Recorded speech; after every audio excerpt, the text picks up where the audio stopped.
A história de Moisés após sua morte e o porquê de Deus ter escondido seu túmulo. Moisés foi muito amado pela nação de Israel, especialmente no final de sua liderança e vida. No entanto, como acontece com muitos grandes líderes antes e depois dele, chegou um momento em que Deus o chamou de volta para casa. O impacto da partida de Moisés foi tão profundo que seu povo chorou por um mês inteiro. Para muitos, a morte simboliza o fim da vida terrena, contribuições e sacrifícios, mas também marca o início de outra jornada. No entanto, com cada jornada iniciada pela morte, vem algo mais: o sepultamento.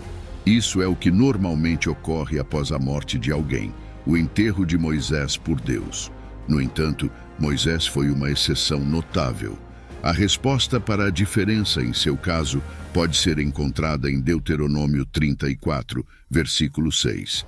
Lá é dito que Moisés, servo do Senhor, morreu na terra de Moabe, conforme a palavra do Senhor, e Deus o enterrou no vale da terra de Moabe. Moisés é a única pessoa na Bíblia a quem Deus enterrou pessoalmente. A questão que se coloca é: por que Deus fez isso? A tentação de Satanás e a idolatria. A resposta está relacionada ao interesse de Satanás no trabalho de Moisés. Satanás estava interessado em usar o corpo de Moisés para desviar o povo de Deus para a idolatria. Se a localização do corpo e do túmulo de Moisés fosse conhecida pelos israelitas, eles poderiam transformá-lo em um santuário, erguer monumentos e transformá-lo em um local de adoração pecaminosa. Isso teria desviado a atenção das pessoas dos poderes de Deus para o homem Moisés, tornando-o um ídolo. Isso é o que a Bíblia chama de idolatria, adorar a criatura em vez do Criador. Portanto, Deus ocultou o túmulo de Moisés para evitar essa tentação. Isso foi tão importante que provocou uma batalha angelical no reino superior. A batalha angelical sobre o corpo de Moisés.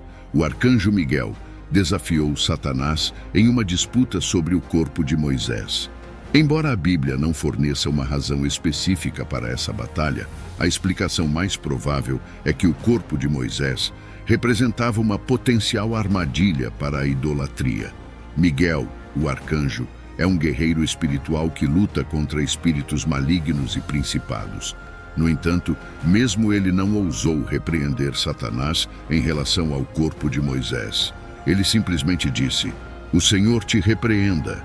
Isso mostra que até o mais poderoso dos anjos de Deus reconhece que a repreensão pertence ao Senhor. Em resumo, a história de Moisés e a luta por seu corpo após sua morte revelam um poderoso conflito espiritual que tem implicações profundas. Satanás, o adversário, viu a morte de Moisés como uma oportunidade de influenciar o povo de Deus a desviar-se da adoração do verdadeiro Criador. Ele pretendia transformar Moisés em um ídolo, uma figura de adoração que afastaria o povo de Deus do caminho da verdade.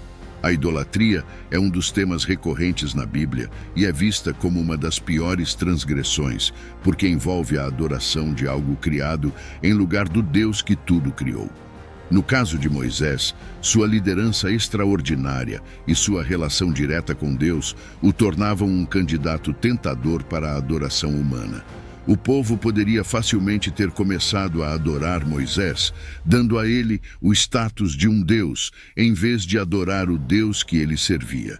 Portanto, a história de Moisés, a proteção de seu túmulo por Deus, nos ensinam a manter nosso foco na adoração do Criador e a confiar em Deus para nos proteger das armadilhas da idolatria e da tentação.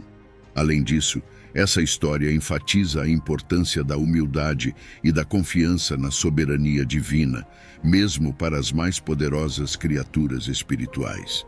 É um lembrete de que a vingança e a justiça pertencem a Deus, não a nós.